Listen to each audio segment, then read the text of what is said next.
Alô, amigos. Muito obrigado pelo convite para participar com vocês desse evento em torno dos 30 anos da Constituição Brasileira de 1988. Infelizmente, por obrigações de trabalho em Brasília, vários eventos na pauta do IPRE, da Fundação Alexandre de Gusmão, não pude comparecer a São Paulo, mas tenho o prazer de me dirigir a vocês por esse vídeo. Gostaria, em primeiro lugar, de saudar a presença entre vocês do André Luiz Santa Cruz Ramos, do meu amigo Cláudio Chiquida, do Silvio Serrano, todos eles grandes conhecedores da realidade brasileira constitucional ou econômica.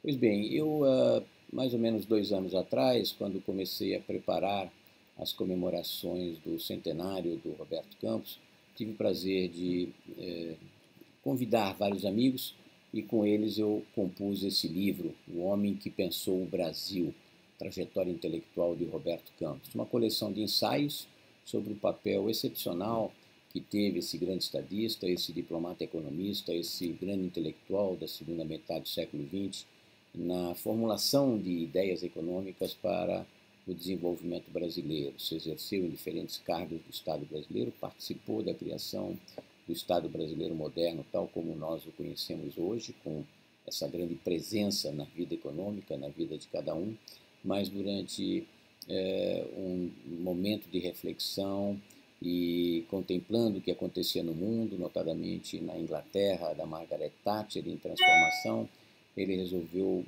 inverter a sua carreira, abandonou o serviço público e tornou-se um representante do povo. Elegeu-se senador por Mato Grosso no início dos anos 80 e nessa condição assistiu ao final do regime militar, ao qual ele tinha servido no seu início como ministro do Estado do Planejamento, com importantes reformas econômicas feitas, e ele pôde participar do processo de elaboração constitucional, do qual, aliás, ele era contrário. Ele achava que se deveria reformar a Constituição de 1967, expurgá-la de aspectos inaceitáveis que tinham sido introduzidos pela Emenda Constitucional número 1 de 1969, mas adaptá-la a um sistema aberto, liberal, propenso a acolher investimentos estrangeiros, a inserir o Brasil no mundo. Infelizmente, ele foi voto vencido. Nós tivemos não uma constituinte exclusiva, mas uma constituinte congressual, da qual ele participou como uma das poucas vozes dissonantes e dissidentes pelo lado liberal. Ele assustou-se com o grau de dirigismo, de intervencionismo, de distributivismo que estava implícito na maior parte das propostas de dispositivos constitucionais. Ele que conhecia o mundo, os diferentes caminhos do desenvolvimento para país de economias de mercado ou país de economia dirigida, e ele se assustou com o grau de intrusão do Estado na vida econômica através do texto constitucional. Lutou, foi vencido, ele fez muitos alertas, ele recolheu opiniões das mais diferentes experiências constitucional, mostrou as evidências aos seus colegas constituintes, mas infelizmente foi um dos votos vencidos numa elaboração extremamente generosa com a concessão de benefícios e absolutamente sem critérios quanto aos fundamentos econômicos da prestação de serviços pelo Estado. Né?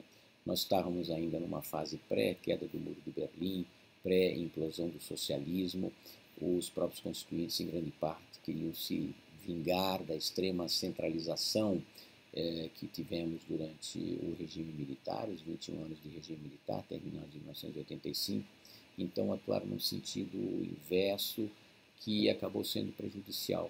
Ele teve exata consciência e fez muitos alertas. Eu tive a oportunidade, neste ano, de recolher todos os seus artigos sobre temas constitucionais e coloquei-os nesse livro, A Constituição contra o Brasil. O título é meu e não dele.